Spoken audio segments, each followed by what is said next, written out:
Bonjour Alain. Bonjour Chantal. De quel sujet veux-tu que l'on parle aujourd'hui? Alors là j'ai prévu deux sujets, l'acérola et le pépin de pamplemousse, des plantes ou des produits extraits des plantes qui sont très intéressants en hiver.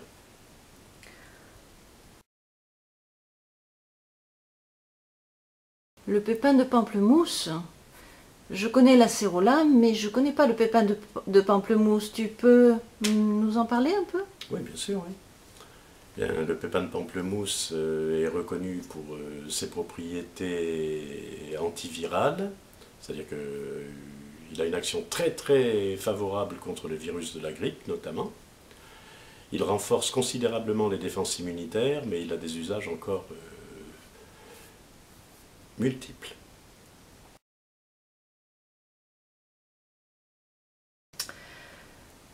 L'acérola, il me semble que c'est une vitamine. Oui, l'acérola est une petite cerise de Porto Rico ou des Barbades que l'on retrouve oui, dans ces régions-là et qui est très très riche en vitamine C. Quelle différence il y a entre la vitamine C naturelle et la vitamine C synthétique? La synthétique, comme son nom l'indique, est un produit de synthèse, c'est-à-dire qu'en partant d'une molécule naturelle, on reproduit son schéma et on la reproduit indéfiniment.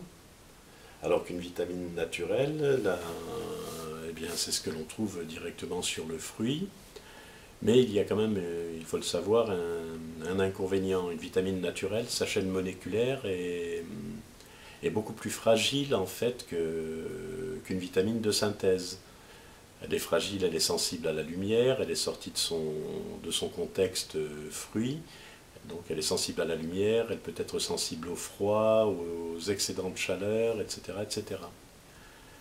Et par contre, son intérêt, c'est qu'on en a besoin de beaucoup moins, d'une part, parce que l'organisme la reconnaît, alors qu'une vitamine C synthétique, on est obligé de surdoser pour que l'organisme arrive à en récupérer une partie.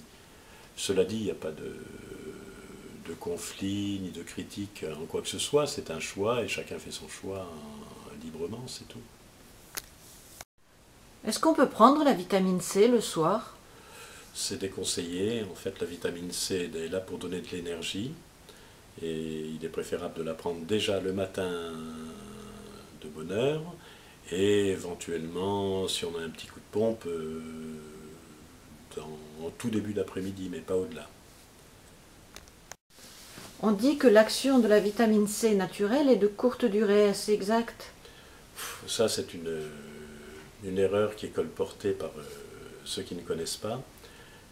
Parce qu'effectivement, la vitamine C, on retrouve des traces de vitamine C dans les urines très rapidement. Mais en fait, ce que l'on retrouve, c'est l'oxyde. Et quand on retrouve l'oxyde, ça veut simplement dire, ça signifie que la vitamine C a fait son effet dans l'organisme. Donc l'organisme bénéficie de toutes les propriétés de cette vitamine C. Comment se présente ton acérola et ton pépin de pamplemousse? L'acérola, la forme galénique est sous forme de comprimé. J'ai des comprimés de 500 mg, des comprimés de 1000 mg, mais je pense que les 500 suffisent amplement. Oui, donc le pépin de pamplemousse, lui, se présente sous forme de flacons de 50 et 100 ml.